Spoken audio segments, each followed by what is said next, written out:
Hello everyone, welcome back to subject venture.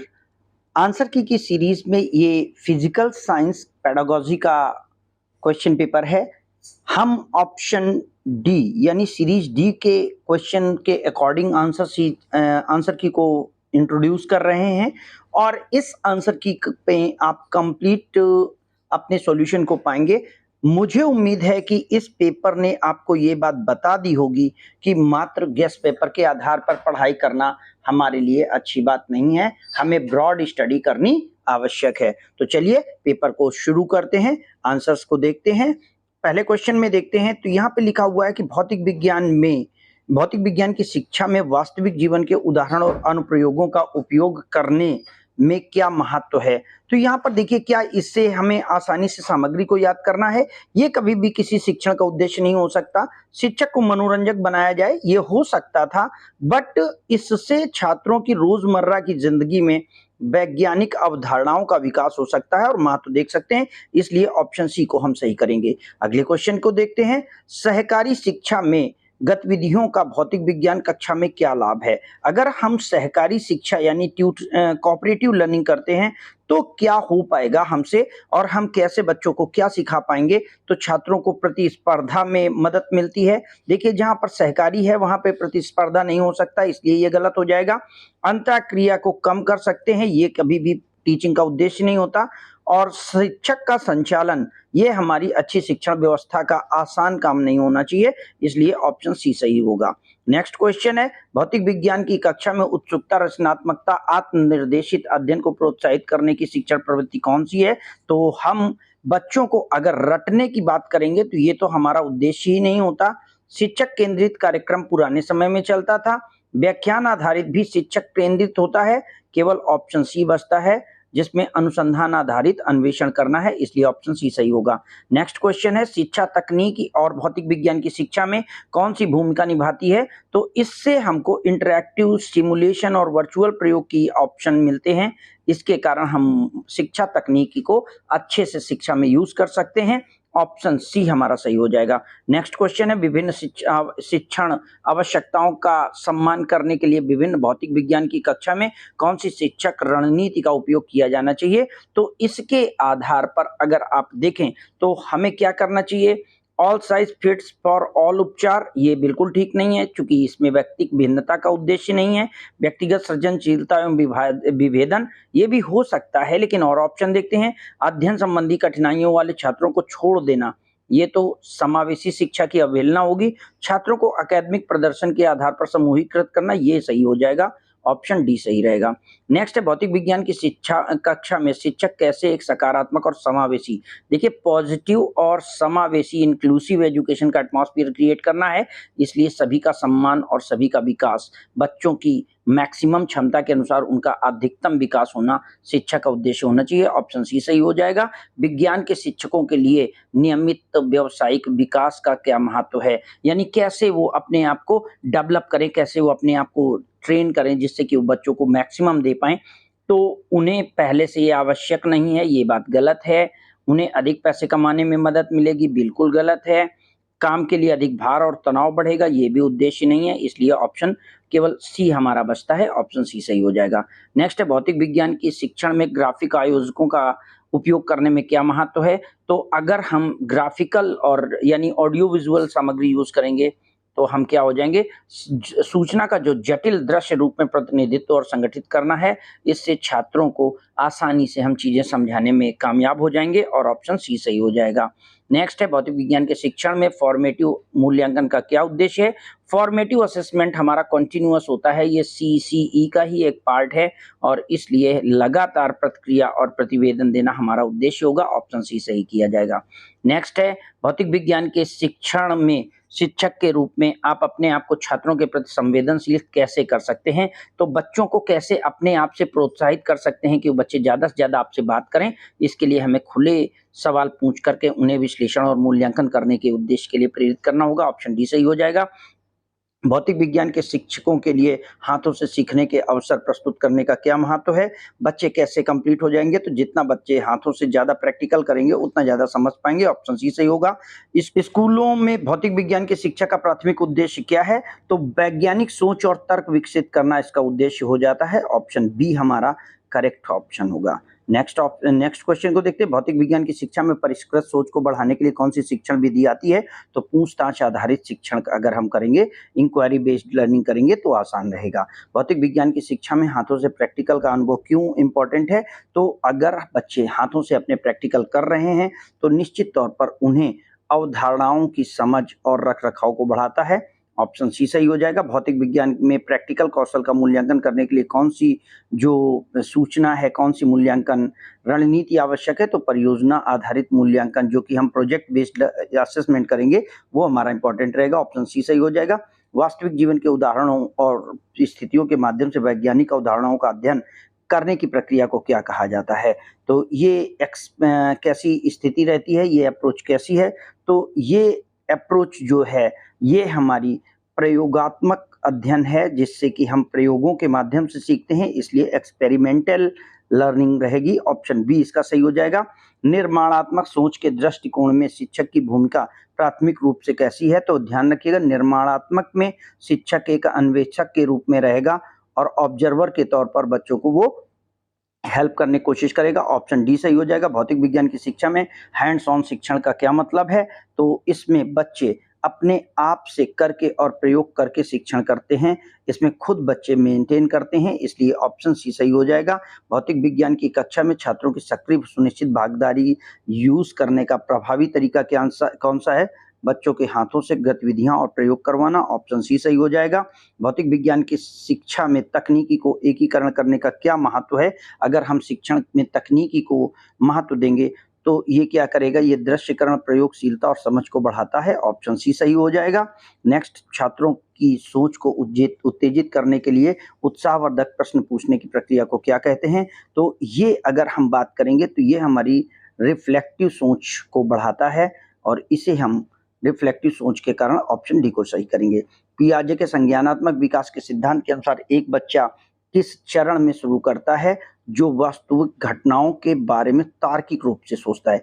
तो logical thinking आपकी हमेशा जो आता है, यहाँ पर आपका ठोस पर्याप्त चरण नहीं होगा, ये औचित्य पर्याप्त चरण हो जाएगा, जहाँ पे फॉर्मल ऑपरेशनल स्टेज होती है और यहाँ पर बच्चा डेवलपमेंट के माध्यम से सीखता है, यानी फीलिंग्स को डेवलप करता है। ऑप्शन डी सही हो जाएगा।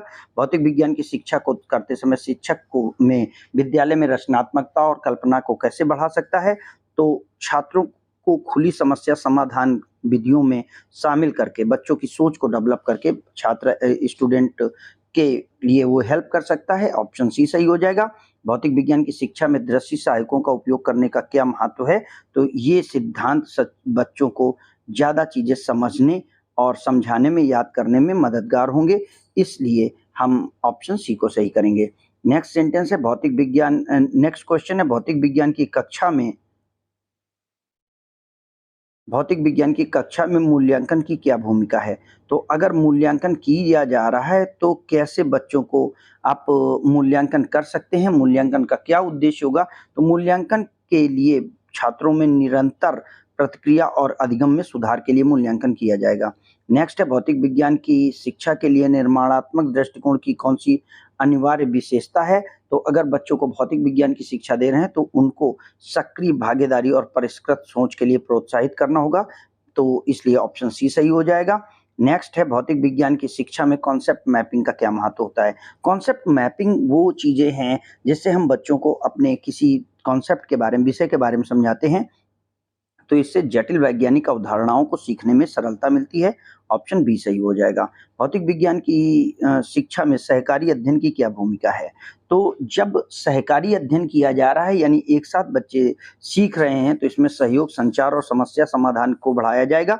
ऑप्शन सी सही हो जाएगा। भौतिक विज्ञान की शिक्षा में पूछताछ पर आधारित अध्ययन को कैसे प्रोत्साहित किया जा सकता है? छात्रों को प्रश्न पूछने और खोज प्रोत्साहित करने के लिए प्रमोट करके इस चीज को प्रसारित किया जा सकता है। संबोधन लिंक के घटक संबंधित हैं, तो अगर संबोधन लिंक के घटक हैं तो वो किस बात से संबंधित है? उदाहरण सहित चित्रण से संबंधित है, जहां पर कि इलस्ट्रेशन विद एग्जाम्पल होता है। ऑप्शन सी सही हो जाएगा। ई संसाधन में हमारे सभी शामिल हैं, इसलिए ऑप्शन डी सही हो जाएगा। शिक्षक के चरणों के नाम हैं, तो पूर्ववर्ती शिक्षण, पश्चातवर्ती शिक्षण और शिक्षण उपरोक्त तो सभी सही हो जाएगा। ऑप्शन डी को सही करेंगे।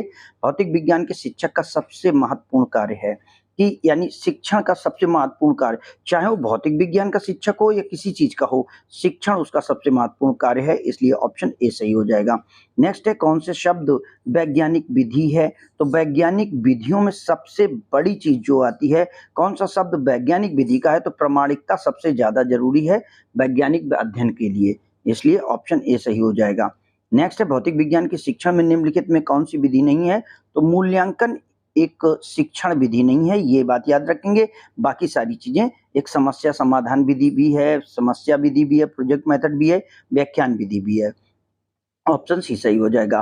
प्राकृतिक और भौतिक विज्ञान में पदार्थ और समय के गति के अध्ययन के साथ साथ ऊर्जा और बल से संबंधी अवधारणाओं को शामिल किया जाता है, तो इसे क्या कहते हैं? तो जहां पर इस तरीके की बातें हैं, तो ये सारी चीजें काइनेटिक्स और गति में आती हैं, ये फिजिक्स का पार्ट है। नेक्स्ट है, भौतिक विज्ञान की शिक्षा में लघु प्रयोगों को शामिल करने का क्या महत्व है? तो याद रखेंगे, ये समझ में सैद्धांतिक वृद्धि करता है, सही हो सकता है। शिक्षक के भार को कम करता है, ये बिल्कुल नहीं सही हो सकता। पाठ्यक्रम को सरल बनाता है, ये बात सही है, लेकिन उतनी नहीं जितना पहला। पाठ्यक्रम की अवधि बढ़ाता है, ये भी नहीं सही है, तो ऑप्शन ए को हम टिक करेंगे। ऑप्शन ए हमारा यहाँ पर कंप्लीट आंसर हो जाएगा। तो आगे चलते हैं। किस शिक्षण दृष्टिकोण से भौतिक विज्ञान शिक्षा में हाथों से सीखने के अनुभवों को प्रोत्साहित किया जाता है? तो यहाँ पे इंक्वायरी बेस्ड जो हमारा इस शिक्षण विधि है, उससे संबंधित है ये, इसलिए ऑप्शन बी सही हो जाएगा। विशिष्ट अवलोकन और प्रयोगों से सामान्य विधियों के निष्कर्षों को निकालने की चीजें क्या कहती हैं? तो ये हमारा एक्सपेरिमेंटेशन होता है, ऑप्शन डी सही हो जाएगा। भौतिक विज्ञान के शिक्षण में शिक्षण के मूल्यांकन की भूमिका क्या है? तो भौतिक विज्ञान की शिक्षण हो या कहीं पर भी हो, मूल्यांकन में हम छात्रों की जो स्ट्रेंथ है, उनकी जो कैपेसिटी है, उनकी कमजोरियां हैं, इनका पता लगाते हैं। ऑप्शन ए बिल्कुल करेक्ट हो जाएगा। नेक्स्ट है, छात्रों की वैज्ञानिक सोच बढ़ाने के लिए कौन सी रणनीति का प्रयोग किया जाए? तो छात्रों को अगर आप खुद से सीखने के लिए आप आगे लेकर चलेंगे, तो उनको जो इन स्टेप रणनीति बनानी चाहिए, वो कदम कदम पर प्रेषणों का अध्ययन करना, यानी following step by step instruction हो जाएगा। ऑप्शन डी सही हो जाएगा। नेक्स्ट है, भौतिक विज्ञान की शिक्षा में तकनीकी को एकीकृत करने का सबसे प्रभावी तरीका क्या है? तो वहां पे इंटरैक्टिव सिमुलेशन और वर्चुअल लैब का उपयोग किया जाए, जिससे कि बच्चों को सीखने में मदद मिले। ऑप्शन बी सही हो जाएगा। भौतिक विज्ञान की शिक्षा में कॉन्सेप्ट मैपिंग का क्या महत्व है? तो कॉन्सेप्ट मैपिंग किसी भी शिक्षण में हो, अगर शिक्षण किया जा रहा है तो वहां पर जटिल सिद्धांतों को सरल बनाने के लिए कॉन्सेप्ट मैपिंग आसान होगी, यानी पाठ्यक्रम को समझने में। नेक्स्ट है, किस पाठचर्या की रणनीति में छात्रों को सक्रिय भागीदारी करने वाले वाद विवाद में होती है? तो सहयोगी शिक्षण में छात्र अपने आप से कोलैबोरेटिव और कोऑपरेटिव लर्निंग से सीखते हैं। ऑप्शन ए सही हो जाएगा। किस शिक्षण रणनीति में छात्र छोटे छोटे सहकार्यों में समस्याओं को समाधान करने के लिए प्रोत्साहित किए जाते हैं? तो यहाँ पर जो छात्रों का डेवलपमेंट है, वो प्रोजेक्ट बेस्ड स्टडी होती है, और ऑप्शन सी को हम सही करेंगे। नेक्स्ट है, भौतिक विज्ञान में निरूपणात्मक मूल्यांकन का उद्देश्य क्या है? तो जो फॉर्मेटिव असेसमेंट हमारा किया जा रहा है, वो बच्चों के लिए किया जा रहा है, और बच्चों के लिए जब हम फॉर्मेटिव असेसमेंट करते हैं, तो वहां पर हम सुधार के क्षेत्र की पहचान करने की कोशिश करते हैं कि अभी किन एरियाज में और ज्यादा काम करना है, इसलिए ऑप्शन डी सही होगा। छात्रों के भौतिक विज्ञान के सिद्धांतों को सिखाने के लिए सबसे अच्छा तरीका कौन है? तो वहां पर लेक्चर बेस्ड टीचिंग ज़्यादा अच्छा है, या हैंड्स ऑन प्रयोग अच्छा है, या पाठ्य पुस्तकों से पढ़ाना है? तो ये एक बात याद रखेंगे कि चूंकि विज्ञान की बात है, तो यहाँ हैंड्स ऑन प्रयोग, जो हमारा एक्सपेरिमेंट बेस्ड टीचिंग है, वो ज़्यादा इंपॉर्टेंट होगा। ऑप्शन बी को टिक करेंगे। नेक्स्ट है, भौतिक विज्ञान शिक्षण में प्रयोगों का आयोजन करने से क्या होगा? तो महत्वपूर्ण सोच और समस्या समाधान में डेवलपमेंट मिलेगा। ऑप्शन बी सही हो जाएगा। नेक्स्ट है भौतिक विज्ञान के शिक्षण पाठशाला में शिक्षा को और अधिक सक्रिय कैसे किया जा सकता है, यानी बच्चों को कैसे और ज़्यादा इंटरेक्टिव बनाया जाए। तो बच्चों को सहभागिता और चर्चाओं में पार्टिसिपेट करने के लिए इंस्पायर करके ऐसा किया जा सकता है। ऑप्शन ए सही हो जाएगा। भौतिक विज्ञान में विजुअल ऐड का उपयोग करने का क्या महत्व है? अगर बच्चों को हम दृश्य श्रव्य सामग्रियों को से मिक्स करके लाते हैं या उन्हें टीचिंग लर्निंग मटेरियल से समझाते हैं तो बच्चों की कॉन्सेप्ट मैपिंग और अवधारणा का विकास होगा। ऑप्शन सी सही हो जाएगा। नेक्स्ट है भौतिक विज्ञान की शिक्षा में तकनीकी की क्या भूमिका है? तो तकनीकी की भूमिका क्या है भौतिक विज्ञान की शिक्षा में? इसमें बच्चों की भागीदारी और समझ में सुधार होता है। ऑप्शन बी सही हो जाएगा। नेक्स्ट है भौतिक विज्ञान के शिक्षण में प्रयोगात्मक अध्ययन को कैसे प्रोत्साहित किया जा सकता है? तो बच्चों को पहले से ही उत्तर प्रदान कर दें तो ये बिल्कुल गलत हो जाएगा। सवाल पूछने से रोक दें, बिल्कुल गलत हो जाएगा। सवाल पूछकर और अन्वेषण का मार्गदर्शन करके, ये बिल्कुल सही बात है। तो यहाँ पर हम इस चीज को टिक करेंगे, ऑप्शन सी सही हो जाएगा। भौतिक विज्ञान के सिद्धांतों को वास्तविक जीवन से अनुप्रयोगों से जोड़ना क्यों महत्वपूर्ण है? इससे क्या चीजें हो सकती हैं? तो इससे अगर आप देखें तो शिक्षा के क्षेत्र में छात्रों को जानकारी को याद रखने के लिए बहुत इंपॉर्टेंट है कि उनकी जो बताई गई चीजें हैं वो उन तक पहुंचाई जाए, उनके परिवेश से सिखाया जाए। ऑप्शन ए सही हो जाएगा। भौतिक विज्ञान के शिक्षण में सहयोगी शिक्षा को कैसे बढ़ाया जा सकता है? तो अगर बच्चों में सहयोगी शिक्षण बढ़ाना है तो हम उन्हें समूह परिचर्चाएं और योजनाओं में जोड़ेंगे। ऑप्शन सी सही हो जाएगा। भौतिक विज्ञान के शिक्षण में सृजनात्मकता मूल्यांकन का क्या उद्देश्य है? तो ये छात्रों की प्रगति और मूल्यांकन को समय रहते प्रदान करके बच्चों को फीडबैक देने के लिए आसान करता है, इसलिए ऑप्शन बी सही हो जाएगा। भौतिक विज्ञान की शिक्षण में सकारात्मक वातावरण कैसे बनाया जाए? तो अगर हम टीचिंग कर रहे हैं तो बच्चों की सार्वजनिक आलोचना तो बिल्कुल नहीं करनी है हमको। अवास्तविक अपेक्षाएं सेट करें, बिल्कुल अच्छा नहीं होगा। छात्रों के सवालों और चिंताओं को अनदेखा कर दें, ये भी सही नहीं होगा। केवल सी बचता है कि संगठन और विकास मंशाओं को प्रोत्साहित किया जाए। ऑप्शन सी सही होगा। नेक्स्ट, शिक्षक को एक रणनीति बनाने में क्या मदद करता है? तो हमेशा उद्देश्य सबसे पहले आते हैं, इसलिए ऑप्शन ए सही होगा। उद्देश्य तात्कालिक होते हैं, लक्ष्य प्राप्त कर सकते हैं। ऑप्शन ए बी दोनों सही हैं। सी को टिक करेंगे। ब्लूम के शैक्षिक उद्देश्यों को किस भागों में वर्गीकृत किया है? तो शैक्षिक उद्देश्यों को ब्लूम ने संज्ञानात्मक, अफेक्टिव और साइकोमोटर तीनों में डेवलप किया है, इसलिए उपरोक्त सभी सही होगा। यहाँ पे कुछ लोग केवल संज्ञानात्मक की बात कर रहे हैं। याद रखेंगे ब्लूम ने तीनों में इसे विभाजित किया था, बाद में संज्ञानात्मक को उन्होंने 6 पार्ट में अलग से डिवाइड किया था। पहले उन्होंने इसके 3 उद्देश्य बताए थे और ये ब्लूम ने ही बताए हैं, इसलिए ऑप्शन डी ही यहाँ पर सही होगा। ये बिल्कुल कंफर्म है। ब्लूम के भावात्मक उद्देश्यों को वर्गीकरण करने के लिए किसने सहयोग दिया था? तो ये क्रेथवाल और मारिया दोनों लोग थे, इसलिए ऑप्शन सी सही हो जाएगा। नेक्स्ट, तीन गति के नियम किसने सर्च किए थे? तो यहाँ पर आप याद रखेंगे कि न्यूटन ने 3 गति के नियमों को सर्च किया था। व्यापक और सामान्य होते हैं, जबकि विशिष्ट स्पष्ट और सटीक रूप से होते हैं। तो क्या चीजें होती हैं जो स्पष्ट और सामान्य हैं? तो अगर आप इस जगह पर देखें तो आपको स्पष्टता ये बात समझ में आ जाएगी कि जो हमारे लक्ष्य हैं वो हमारे व्यापक और सामान्य होते हैं, जबकि निर्देश विशिष्ट और तात्कालिक होते हैं, इसलिए ऑप्शन डी को टिक करेंगे। नेक्स्ट सेंटेंस हो जाएगा भौतिक विज्ञान का अध्ययन करने के उद्देश्य में उपयुक्त कौशल को विकास करने का क्या उद्देश्य है? तो जब हम उपयुक्त कौशल का विकास करते हैं तो यहाँ पर हम वैज्ञानिक अवलोकन को, साइंटिफिक ऑब्जर्वेशन को डेवलप करते हैं। ऑप्शन ए सही होगा। नेक्स्ट है ब्लूम ने संज्ञानात्मक उद्देश्यों को कितने भागों में बांटा है? तो ये संज्ञानात्मक उद्देश्य 6 पार्ट में बटे हैं, ये बात सबको पता है। ऑप्शन बी सही होगा। ऐसा व्यवहार जिसमें छात्र बिना बोले अपनी भावनाओं के साथ भावनाएं प्रकट करता है, ये गैर वर्णात्मक व्यवहार होता है, नॉन डिस्क्रिप्टिव कम्युनिकेशन होता है, इसलिए ऑप्शन ए सही होगा। इसने प्रबंधन के लिए नई व्याख्या दी है जिसमें ये कहा है कि बदलने वाली अनिवार्य अवधारणा है।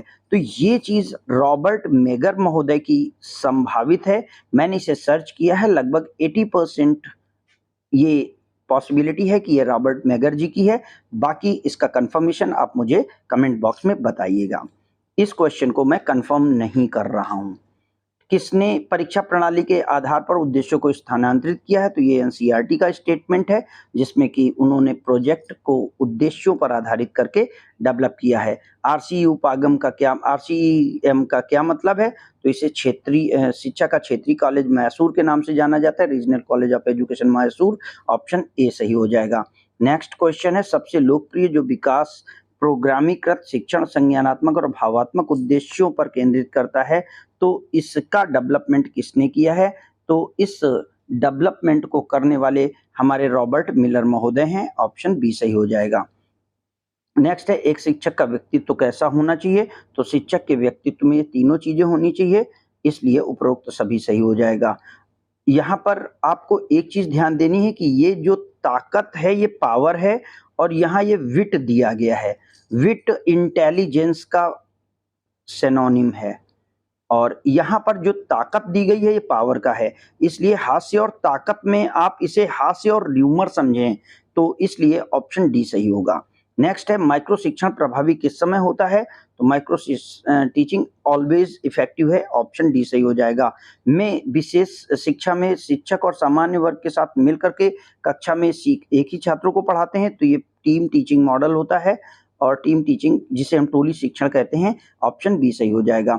इस मॉडल में विशेषकर छात्रों के सामान्य शिक्षा कक्ष के बाहर काम करते हैं, तो इसमें टीम टीचिंग मॉडल ही रहता है। नेक्स्ट कंप्लीट है, एक अच्छा शिक्षक वह है जो छात्रों को क्या करता है? तो शिक्षा देता है, वो तो कॉमन काम हो गया। मुद्रित नोट्स देता है, ये भी उतना अच्छा नहीं है। सीखने के लिए प्रेरित करता है, मानते हैं, लेकिन अवधारणाओं और सिद्धांतों की व्याख्या अच्छे से करता है, ये बहुत इंपॉर्टेंट है। इसलिए 74 क्वेश्चन के लिए हम ऑप्शन बी को सही कर सकते हैं, लेकिन यहाँ पे ऑप्शन डी और बी में ऑप्शन रहेगा, ये भी संभव हो सकता है। तो इन दोनों में आप देख लीजिएगा आपका क्या आंसर सही है, ये जरूर कमेंट बॉक्स में बताइएगा आपने क्या किया है। निम्नलिखित में कौन से बहुविकल्पीय प्रश्नों के प्रकार में संदर्भित व्यक्तित्व सही है? तो सत्य असत्य प्रकार के प्रश्नों में अधिक वस्तु पूरक होते हैं, ये हमारा ऑप्शन डी सही होगा। नेक्स्ट है, निम्नलिखित में कौन सा कारक शिक्षण पर प्रभाव नहीं डालता है? तो शिक्षण को प्रभावित करने वाली गतिविधियां शिक्षण पर प्रभाव डालती हैं। शिक्षक और छात्रों की सामाजिक आर्थिक पृष्ठभूमि ये बच्चों पर प्रभाव डालते हैं या नहीं डालते हैं? तो यहाँ पर अगर आप देखें तो सामाजिक आर्थिक पृष्ठभूमि का कहीं पर कोई महत्व नहीं है, इसलिए ऑप्शन बी को हम टिक करेंगे। नेक्स्ट है, निम्नलिखित में कौन सी शिक्षण की सबसे उत्तम विधि है? तो बच्चों के साथ जब हम बात करते हैं तो विचार विमर्श करके जब हम डिस्कशन करते हैं तो हमारे लिए सबसे उत्तम विधि होती है, और इस तरीके से हम विचार विमर्श डिस्कशन को सबसे ज्यादा इंपॉर्टेंट रोल देंगे। नेक्स्ट, प्रभावी शिक्षण के लिए शिक्षक के किन गुणों के परिणाम स्वरूप होता है? यानी एक प्रभावी शिक्षण करने के लिए शिक्षक में क्या होनी चाहिए? तो शिक्षक द्वारा छात्रों को सिखाने और समझाने के कौशल से प्रभावी शिक्षण होता है, इसलिए ऑप्शन सी सही हो जाएगा। शिक्षा का सबसे उपयुक्त अर्थ क्या है? तो शिक्षा वो है जो व्यवहार में मॉडिफिकेशन लाती है, कौशलों की प्राप्ति होती है, या व्यवहार में संशोधन होता है, व्यक्तिगत समायोजन होता है, या इंक्लूशन ऑफ नॉलेज होता है। तो शिक्षा का सबसे महत्वपूर्ण कार्य है व्यवहार में संशोधन। याद रखिएगा, शिक्षा कौशलों की प्राप्ति भी कराती है, निसंदेह व्यक्तिगत समायोजन भी सिखाती है, ज्ञान भी होता है, लेकिन इन तीनों का जो उद्देश्य है वो मॉडिफिकेशन ऑफ बिहेवियर आएगा। व्यक्ति के व्यवहार में परिवर्तन लाना शिक्षा का मुख्य उद्देश्य है, ऑप्शन बी आएगा। नेक्स्ट है, एक शिक्षक का सबसे महत्वपूर्ण गुण क्या है? तो उसे विषय वस्तु का ज्ञान होना शिक्षक का सबसे महत्वपूर्ण गुण है। नेक्स्ट है, निम्नलिखित में कौन सा वैज्ञानिक अध्ययन के मूल घटक में से नहीं है? तो इंट्यूशन, एक कल्पना करना, ये वैज्ञानिक विधियों में नहीं आता है। नेक्स्ट है, अनुभव आधारित शिक्षण में शिक्षक की क्या भूमिका है? तो अनुभव आधारित शिक्षण में शिक्षक बच्चों को हमेशा कुछ सिखाने के लिए अग्रसर करता है, तो वो छात्र निर्देशित अनुसंधान को सहायक करना यानी फैसिलिटेट करना, जिससे कि स्टूडेंट अपने आप से सीख सके। ऑप्शन बी सही हो जाएगा। जटिल वैज्ञानिक अवधारणाओं के स्पष्टीकरण के लिए सबसे उपयुक्त शिक्षण रणनीति कौन सी है? तो कॉन्सेप्ट मैपिंग इसके लिए सबसे इंपॉर्टेंट है, और इसलिए ऑप्शन सी सही हो जाएगा। निर्माणवादी शिक्षण के अनुसार ज्ञान प्राप्त करने का सबसे अच्छा तरीका क्या है? तो self discovery and hands on experience सबसे ज़्यादा इम्पोर्टेंट है। अगले क्वेश्चन को देखते हैं, गतिशील शिक्षा शब्द का क्या अर्थ है? तो गतिशील शिक्षा शब्द जो है ये हमारा करके सीखने और शारीरिक विधियों के अध्ययन से संबंधित है, इसलिए ऑप्शन सी को सही करेंगे। विज्ञान कक्षा में छात्रों के प्रश्नों को प्रोत्साहित करना क्यों आवश्यक है? क्योंकि इससे छात्रों की उत्सुकता और क्रियात्मक सोच को पोषित किया जा सकता है। ऑप्शन सी सही हो जाएगा। अगला क्वेश्चन है, भौतिक विज्ञान में छात्रों के प्रायोगिक कौशल का मूल्यांकन करने की सबसे उपयोगी विधि कौन सी है? तो laboratory work and experiment are the best option, so option D will be the right answer for this question. भौतिक विज्ञान की शिक्षा में हाथों से किए जाने वाले कार्यक्रमों का क्या महत्व है? तो अगर हाथों से व्यक्ति अपने आप से कुछ कर रहा है तो इससे छात्रों को वैज्ञानिक अवधारणाओं को समझने का और अन्वेषण करने का अवसर मिलेगा। ऑप्शन सी को सही करेंगे। विज्ञान शिक्षा में मल्टीमीडिया साधनों का उपयोग करने से के क्या उद्देश्य हैं? तो विभिन्न शिक्षण शैलियों को आकर्षक और प्रभावी बनाने के लिए बच्चों को हम इन विधियों का प्रयोग करते हैं। भारत में वैज्ञानिक अवधारणाओं की समझ का मूल्यांकन करने के लिए एक प्रभावी रणनीति क्या हो सकती है? तो बच्चों को अगर उनके ज्ञान का प्रतिनिधित्व करने वाले कॉन्सेप्ट्स और डायग्राम्स, मैप्स वगैरह अवेलेबल कराए जाएं तो शायद बच्चों को सबसे अच्छे तरीके से सिखाया जा सकता है। ऑप्शन डी सही हो जाएगा। भौतिक विज्ञान के शिक्षण का प्राथमिक उद्देश्य क्या होगा? तो भौतिक विज्ञान के छात्रों में समस्या समाधान कौशल विकसित करना, प्रॉब्लम सॉल्विंग स्किल, ये मेरी तरफ से सबसे इम्पोर्टेंट पार्ट होगा। रटना कभी भी शिक्षक के लिए शिक्षण के लिए इम्पोर्टेंट पार्ट नहीं है। रटने को प्रोत्साहित करना इम्पोर्टेंट नहीं है। छात्रों के बीच प्रतियोगिता बढ़ाना पढ़ाई को बढ़ाने के लिए संभव हो सकता है, स्टडी को फैसिलिटेट करने के लिए हो सकता है, लेकिन शिक्षा का उद्देश्य नहीं हो सकता। शिक्षा का उद्देश्य समस्या समाधान कौशल विकसित करना ही होगा। ऑप्शन बी को टिक करके चलेंगे। भौतिक विज्ञान में हैंड्स ऑन लर्निंग के लिए सबसे उपयोगी शिक्षण विधि कौन सी है? तो experiment and demonstration is the best method. Option C को सही करेंगे। भौतिक विज्ञान शिक्षा में प्रौद्योगिकी को सम्मिलित करने का क्या महत्व है? इससे छात्रों की भागीदारी और समझ को बढ़ावा देने का प्रयास किया जाता है। ऑप्शन सी सही हो जाएगा। भौतिक विज्ञान के शिक्षण में मूल्यांकन का क्या योगदान है? तो मूल्यांकन कहीं पर भी हो, उस छात्रों की शिक्षा की प्रगति करने के लिए इम्पॉर्टेंट रहता है। प्रदर्शन के आधार पर रैंकिंग करना भी इसका ऑप्शन हो सकता था, लेकिन हम ऑप्शन बी को टिक करके चलेंगे क्योंकि ये इससे प्राथमिकता पाता है। नेक्स्ट क्वेश्चन है, भौतिक विज्ञान की कक्षाओं में विज्ञान अन्वेषण का ध्यान कैसा होना चाहिए? तो जब हम स्टूडेंट्स को किसी चीज़ के लिए मेंटेन करके चलेंगे तो विज्ञान अन्वेषण का ध्यान ये होता है कि हम बच्चों को एक निश्चित तौर पर प्रश्न पूछने के लिए प्रेरित करें। बच्चा जितना क्वेश्चन पूछेगा, जिज्ञासु होगा, उतना ही सीख पाएगा। भौतिक विज्ञान में पूर्वानुमान क्या होता है? तो पूर्वानुमान एक शिक्षित अनुमान या पूर्वानुमान होता है। इसे हम गेस या प्रेडिक्शन कहते हैं, जिसे कि हम प्रयोगों के आधार पर सिद्ध करते हैं। भौतिक विज्ञान में शिक्षक कैसे समीपवर्ती विचार को प्रोत्साहित कर सकते हैं? तो शिक्षक छात्रों को जानकारी विश्लेषण और मूल्यांकन के लिए प्रोत्साहित करके इस चीज को प्रोत्साहित कर सकते हैं। ऑप्शन सी सही हो जाएगा। भौतिक विज्ञान के में प्रयोगों के दौरान यह आवश्यक सुरक्षा अभ्यास कौन सा है? तो बच्चों को उचित दिशा निर्देशों के साथ पालन करना और सुरक्षा उपकरणों का प्रयोग कराना सबसे इम्पोर्टेंट पार्ट होगा। नेक्स्ट है, भौतिक विज्ञान शिक्षा में इतिहास और विज्ञान के दर्शन का क्या महत्व है? तो इससे हम क्या कर पाएंगे? तो बच्चों को अगर हम भौतिक विज्ञान की कक्षा में लेके जाते हैं तो हम उनके लिए साइंटिफिक एटीट्यूड और साइंटिफिक मेथड से स्टडी करना डेवलप कराते हैं। ऑप्शन बी सही हो जाएगा। भौतिक विज्ञान शिक्षा में मूल्यांकन के कौन कौन से महत्वपूर्ण पहलू हैं? तो हम हमेशा मूल्यांकन के लिए मानकीकृत परीक्षाओं पर भरोसा करेंगे, rely on the standardized test होंगे। हमें ऑप्शन डी को टिक करना है। तथ्यों का मेमोराइजेशन कभी भी शिक्षा नहीं हो सकती और चीटिंग तो हो ही नहीं सकता। तुरंत प्रतिक्रिया देना एक और इम्पोर्टेंट चीज हो सकती है। तो ऑप्शन सी और डी यहाँ पर 100 क्वेश्चन के लिए सी और डी रहेगा।